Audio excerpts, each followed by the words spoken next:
ನೋಡ್ರಿ, ನಾವು ವಿರುದ್ಧ ಇಲ್ಲ. ಯಾರು ವಿರುದ್ಧ ಅಂತ ಹೇಳಿದರು? AIT ಬರೋದನ್ನ ಅವತ್ತಿನಿಂದಲೂ ಸ್ವಾಗತಿಸಿದ್ವಿ, ಮುಂದೂ ಸ್ವಾಗತಿಸ್ತೀವಿ. ಈಗ 2007ರಲ್ಲಿ ಈಗ ಬಂದಿಲ್ಲ ರೀ. 2007ರಿಂದಲೂ 20 ವರ್ಷಗಳಿಂದ ಸತತವಾಗಿ ರೈತರು ಹೋರಾಟ ಮಾಡ್ತಾ ಇದ್ದಾರೆ. ನಮ್ಗೇನು ಕೋರ್ಟ್ಗೆ ಹೋಗಿ ಕೋರ್ಟ್ ನಲ್ಲಿ ತೀರ್ಮಾನ ಆಗಿರ್ತಕ್ಕಂತ ಭೂಮಿನ ಸೈಟ್ ನ ಕೊಡಿ, ಉಳಿದನ್ನ ನೀವು ಉಪಯೋಗಿಸ್ಕೊಳ್ಳಿ, ಏನಕ್ಕೆ ಬೇಕಾರ್ವೆ ಕೇಳಿ ದಿನಾರು ಮಾಡಿ, IITನಾರು ತಲ್ಲಿ ಏನಾರು ಮಾಡ್ಕೊಳ್ಳಿ. ನ್ಯಾಯಾಲಯ ತೀರ್ಮಾನ ಮಾಡಿದಿಲ್ಲ. ಇಷ್ಟು ಜನಕ್ಕೆ ನೀವು 40% ಸೈಟ್ ಕೊಡಿ ಅಂತ ತೀರ್ಮಾನ ಆಯ್ತಲ್ಲ, ಅದನ್ನ ಕೊಡಿ ಅಂತ ಕೇಳಿ. 3 ವರ್ಷದ ನಿಮ್ ಸರ್ಕಾರನೇ ಇತ್ತು, ಯಾಕೆ ಅವಾಗ ಚಕಾರ ನೋಡಿ, ಆವಾಗ ನನಗೆ ಗೊತ್ತಿಲ್ಲ ಅದು. ಇವತ್ತು ನೀವು ಶಾಸಕರಾಗಿದ್ದು 3 ವರ್ಷ ನನಗೆ ರೈತರು ಇಷ್ಟ ದಿನ ಒಂದು ಭಯದ ವಾತಾವರಣದಲ್ಲಿದ್ರು. ಈಗ ಹೇಗೆ ನೀವೇ ನೋಡ್ತಿದ್ದೀರಿ, ಬಿಡದಿಲಿ ರಾಜಕೀಯವಾಗಿ ಅಂತ ಇಟ್ಕೊಂಡಿದೆ. ಅದರ ಮೇಲೆ ಒಂದು ರೈತರಿಗೆ ಒಂದು ಪುಷ್ಟಿ ಸಿಕ್ತು. ಜನ ಸರ್ಕಾರದ ಮುಖ್ಯಮಂತ್ರಿಗಳು ನಮ್ಗೆ ರೈತರ ಪರವಾಗಿದ್ದಾರೆ, ರೈತರಿಗೆ ನ್ಯಾಯ ಕೊಡಿಸ್ತಾರೆ ಅನ್ನೋದು ಒಂದು ಭಾವನೆಯಲ್ಲಿ ಈಗ ಒಂದೊಂದೇ ಆಗಿ ಹೊರಗಡೆ ರೈತರಿಗೆ ಏನೇನು ಅನ್ಯಾಯ ಆಗಿದೆ ಹೊರಗಡೆ ಬರ್ತಾ ಇದಾರೆ. ನಾಳೆ ಇನ್ನೂ ಒಂದೆರಡು ಇದೇ ತರ ನಮ್ಮ ಜಿಲ್ಲೆಗೂ ಸಮಸ್ಯೆಗಳನ್ನ ಹೊರಗಡೆ ಬರ್ತವೆ.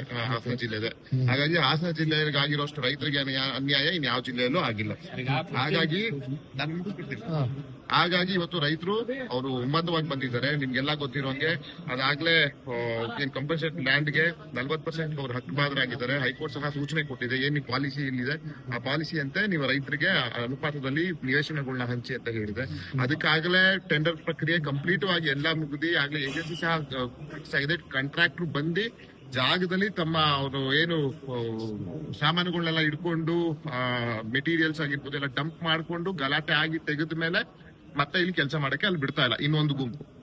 ಇವರ ರೈತರ ಅಪೋಸಿಟ್ ಗುಂಪು ಅಂದ್ರೆ ಯಾರಿಗೆ ಅದು ಆಗ್ಬಾರ್ದು ಮತ್ತೆ ರೈತರಿಗೆ ಆಗದೆ ಇರ್ಬೇಕಬಾರ್ದು ಅನ್ನೋ ಒಂದು ಗುಂಪು ರೈತರಿಗೆ ತೊಂದರೆ ಕೊಡ್ತಾ ಇದೆ. ಇವತ್ತು ಘನ ಸರ್ಕಾರದ ಮುಖ್ಯಮಂತ್ರಿಗಳನ್ನ ಎಲ್ಲಾ ನೊಂದಂತಹ ರೈತರುಗಳು, ಬರೀ ರೈತರ ನೊಂದಂತಹ ರೈತರುಗಳು ಮನವಿ ಮಾಡಿದ್ದಾರೆ ಇವತ್ತು ಮುಖ್ಯಮಂತ್ರಿಗಳಿಗೆ. ಸಕಾರಾತ್ಮಕ ಸಂಜೆ ಒಳಗಡೆ ಇದನ್ನ ಬಗೆಹರಿಸಿಕೊಡೋ ಕೆಲಸ ಮಾಡ್ತಿದ್ದೀನಿ. ಸರ್ಕಾರ ನಿಮ್ದು ವೈಫಲ್ಯ ಅಂತ ನಾನು ಹೇಳಕ್ಕೆ ನಾನು ಯಾವ್ದೇ ಕಾರಣಕ್ಕೂ ಒಪ್ಕೊಳಕ್ಕೆ ತಯಾರಿಲ್ಲ. ಈಗ ಕಾನೂನು ಸುವ್ಯವಸ್ಥೆಯಿಂದ ಪಾಪ ನಾನು ಹೇಳ್ತಾ ಇದ್ದೀನಿ, ರೈತರು ಎಲ್ಲೋ ಒಂದ್ ಕಡೆ ಒಂದು ಹಿಂಜರಿಕೆ, ಒಂದು ಭಯ ಇತ್ತು, ಭಯದ ವಾತಾವರಣ ಇತ್ತು. ಯಾಕೆ ಹಾಸನ ಜಿಲ್ಲೆ ನಿಮ್ ಎಲ್ಲರಿಗೂ ಗೊತ್ತು, ಮಾಧ್ಯಮದವರಿಗೆ ಹಾಸನ ಜಿಲ್ಲೆಯಲ್ಲಿ ಎಷ್ಟು ಭಯದ ವಾತಾವರಣ ಮುಂಚೆ ಇತ್ತು ಅನ್ನೋದು. ಆ ಭಯದಿಂದ ಈಗ ಒಬ್ಬೊಬ್ಬರಿಗೆ ಒಂದು ಧೈರ್ಯದಿಂದ ಹೊರಗಡೆ ಬರ್ತಿದ್ದಾರೆ. ಈಗ ರೈತರು ಅವ್ರು ಹಕ್ಕು ಕೇಳೋದು ತಪ್ಪೆಲ್ಲಿದೆ. ಹಾಗಾಗಿ ಇವತ್ತು ಕೇಳಿದ್ದಾರೆ, ಅದನ್ನ ಬಗೆಹರಿಸ್ಕೊಡ್ತೀವಿ ಅಂತ ಘನ ಸರ್ಕಾರದ ಮುಖ್ಯಮಂತ್ರಿಗಳು ನಮ್ಗೆಲ್ಲ ಭರವಸೆಯನ್ನು ಕೊಟ್ಟಿದ್ದಾರೆ. ಹಾಗಾಗಿ ಎಲ್ಲೋ ಒಂದ್ ಕಡೆ ರೈತರಿಗೆ ಆಶಾಭಾವನೆ ಬಂತು. ಇಷ್ಟು ವರ್ಷದಿಂದ 2019ರಿಂದ ಇದ್ದಿದ್ದಂತ ನೆನೆಗುದಿಗೆ ಬಿದ್ದಂತದನ್ನ ಇವತ್ತು ನಾವು ತಂದಿದೀವಿ ಅನ್ನೋದು. ಆಮೇಲೆ ನಮ್ಮೆಲ್ಲರ ಕನಸು IIT ಬರಬೇಕು ನಮ್ಮ ಹಾಸನಕ್ಕೆ ಅನ್ನೋದು. ನಾನು ಸಹ ಸದನದಲ್ಲಿ 2 ಬಾರಿ ಸದನದಲ್ಲಿ ಮಾತಾಡಿದೀನಿ.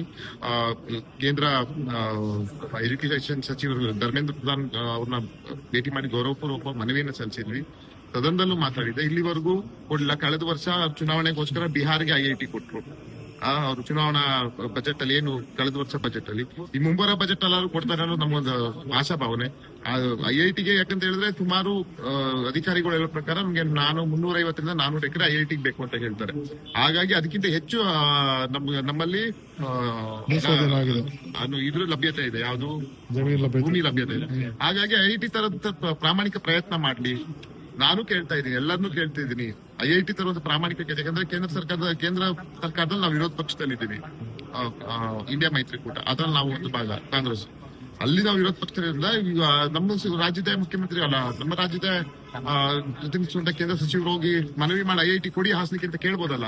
ಇದು ಜನರ ಕನಸು. ಇದು IIT ಅನ್ನೋದು ನಮ್ಮ ಹಾಸನ ಜಿಲ್ಲೆ ಜನ ಪ್ರತಿಯೊಬ್ಬ ಯುವಕ ಯುವತಿಯರ ಕನಸು. ಹಾಗಾಗಿ IITಗೂ ಆಗ್ಲಿ, ಜೊತೆಗೆ ರೈತರಿಗೂ ಅನ್ಯಾಯ ಆಗ್ಬಾರ್ದು ಅನ್ನೋದು ನಮ್ಮ ಒಂದು ಆಲೋಚನೆ ಮತ್ತೆ ನಮ್ಮ ಒಂದು ಬಯಕೆ. ಅದನ್ನ ಬಗೆಹರಿಸ್ತೀವಿ ಅಂತ ಗೌರವಾನ್ವಿತ ಮುಖ್ಯಮಂತ್ರಿಗಳು ನಮ್ಗೆ ಆಶ್ವಾಸನೆ ಕೊಟ್ಟಿದ್ದಾರೆ. ಅದೇ ರೀತಿ ಬಗೆಹರಿಸ್ತಾರೆ ಅನ್ನೋದು ನಮ್ಗೊಂದು ನಂಬಿಕೆ ಇದೆ.